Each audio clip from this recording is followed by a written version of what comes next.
What's up, guys? It's Lucas Gilbreth back again with another episode of Back on the Bump. As you guys can see, it's been a little bit busier, which is a good thing in this case. For those of you guys that have been following along throughout this whole journey, it's been a boring process for the most part, and I think we're finally getting to the point now where I'm getting busy, I'm having a lot of stuff to do, and I can't be thankful enough for that. So throughout this journey, I've kind of been going through the range of motion, the strengthening, the build-up process, all that kind of stuff, and last time I updated you, I think we talked about throwing and my first days of throwing and whatnot. So that was an awesome experience. I was excited to do that. I was a little nervous about it, but in all reality, it felt even better than I expected. So now we've had about 3 weeks of throwing. I'm out to 90 feet, which doesn't seem like a whole lot, but it's very cool after you haven't thrown for such a long time to kind of be able to feel it and stretch it out and feel kind of that feeling of just letting it eat a little bit. So as of right now, the issue has been that I'm feeling too good almost in a sense. So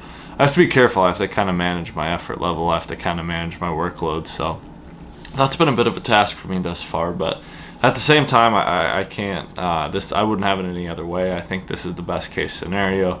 I'd rather have to feel good and tone it back than be fighting and pushing through, some pain and discomfort throughout the whole journey. So in terms of the throwing program, it's a lot of volume. I think for those of you guys that track your throws, you'll know what I'm talking about. But I don't usually track my exact number of throws throughout the off season. I kind of do drill work. I kind of play catch. I kind of go by a time a lot of times. And this time when I've been going by a set number of throws, it's actually really interesting to see how many throws you actually make during a normal game of catch session, right? It's like these sessions have been anywhere from 60 to 75 throws, and you don't really realize how many throws 75 throws is until you get out to 90 feet and just keep going and going and going and going. So I've noticed my elbow feels great, but my shoulder's getting a little sore, my core, even my back gets a little sore just because of the volume. But that's kind of the goal, I think. The goal, obviously, I've talked about before, is getting back on the field and being successful on the field, but a lot of this starts with being able to get the body back into shape and being able to feel comfortable, kind of letting it eat. As I get built into a little more volume, a little more stress, I want my body to be capable of handling that. So that's kind of where we're at throwing wise. I'm 3 weeks in. I'll get to throw one more time here in Washington again before we go back home. So we just came from Miami. I got to go on this trip, which was nice. So played a good series in Miami. We won the series, which was awesome. We threw the ball really well. And we played well all around, honestly, and scraped out some ball games, which was awesome. So that was a little 3-day series. Now we're in Washington. I got to kind of walk around this morning. I'm always looking for ducks and things to take pictures of. So got some cool pictures today. Trying to chase down some different types of ducks across the country. So tried to knock off some East Coast ones, which was good. But now going into today's kind of a light day for me. It's an upper body workout, or I think it's a lower body workout with some cords or bands for the upper body stuff for my arm care. I think I'm off on throwing today, so I'll throw tomorrow. But I'm starting to get into a routine. I know a lot of you guys will ask me on TikTok or Instagram, you guys ask me for workouts, you guys ask me for programs.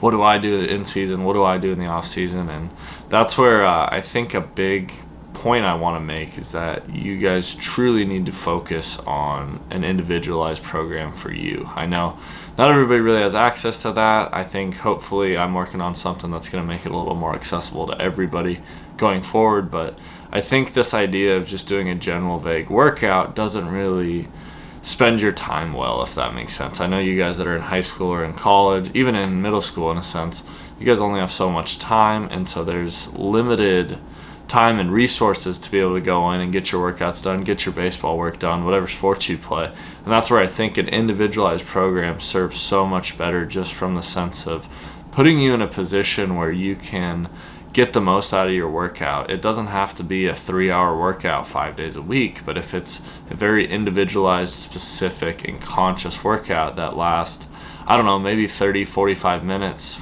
3 or 4 days a week, you're going to get a lot more out of that than just a vague general exercise. So getting into the exercise stuff a little bit, I know I always end up talking about the exercise stuff because that's something that A, really interests me, and B, I think is a huge piece of what's going to continue to help guys be successful. I think guys are throwing harder every single year. Guys are getting better and better, so you're almost putting yourself at a disadvantage if you don't take advantage of the lifting, if you don't take advantage of kind of the new advancements in that lifting stuff. I know baseball's been behind kind of in the past, right? Other sports are big on the lifting, other sports are big on, the sports performance development, all that stuff, whereas baseball's always been just a step or two behind, and that's where I think these advancements are starting to get us caught up, but some people still haven't really bought in. There's still coaches that haven't bought in. There's still organizations that haven't bought in, right? So it's not just high school, it's not just middle school. Even at the professional level, there's still some controversy in that regard, which is funny to me because at the end of the day, you see the things these guys are doing. You see what these pitchers are capable of right now. I have a hard time wanting to say that they're not doing things right. Every team we play, I see another guy throwing close to 100 miles an hour, and that's not... I don't think humans are evolving in that regard. I think guys are getting bigger, stronger, and faster every single year. And that's where we're starting to push the envelope a little bit in terms of what guys are doing, what they're capable of, and, even what the body's capable of. I know in my case, my body couldn't handle what I was doing to my elbow on a daily basis, and that's why I had to get surgery. But I think we're getting to that point now where the recipe's kind of been figured out. All these guys in the draft coming out of college throw really hard. They're all big and strong. They've all had good programs. I think that's where you guys need to take advantage of that. So getting into the individualized stuff, that doesn't only apply to lifting. That applies to your baseball skills too, right? I think anybody can tell you to go hit on a tee. Anybody can tell you to do front toss. Anybody can tell you to stay in your back leg, blah, blah, blah. But the individualized programs are huge there too. I think for a lot of you guys, you're starting to learn what you're good at and what you're bad at, and so you can kind of make your own evaluations. But if you go see coaches or you go see instructors, I think the big question that you need to ask and the conversation you need to have is, okay, what do I need to work on and what drills will help me specifically? There are some general drills that are going to help everybody. I'd like to teach a few that are kind of foundational drills everybody should do. Everybody should try this, and this. But in all reality, after that, after those first 3 to 5 exercises, everything should be catered to you. So pitching-wise for me, for example, I talk a lot about my lower half. My upper half is one of my best assets in my pitching, partially because of my strength and physicality, but also because I do a really good job finishing over my front leg. Now, for me, I don't really need to hammer the upper body stuff as much as some of you guys, especially high school kids, I see it a lot, need to really hone in on that upper body stuff and work on it. I need to clean up my lower half. I need to work through some mobility range issues so that I can be a little cleaner with my lower half so that my upper half is even more efficient. So that's where you guys, as you learn more, as you maybe watch videos, myself, maybe other guys that give some tips and tricks, the big thing is to figure out what you're struggling with and how you can do things specific to you to work on it. So I know I've talked about this a little bit before, but working on my back leg right now, I'm doing 3 days of throwing a week, and I'm kind of taking 3 days to focus on different things every week. So day one's going to be kind of just my standard throwing.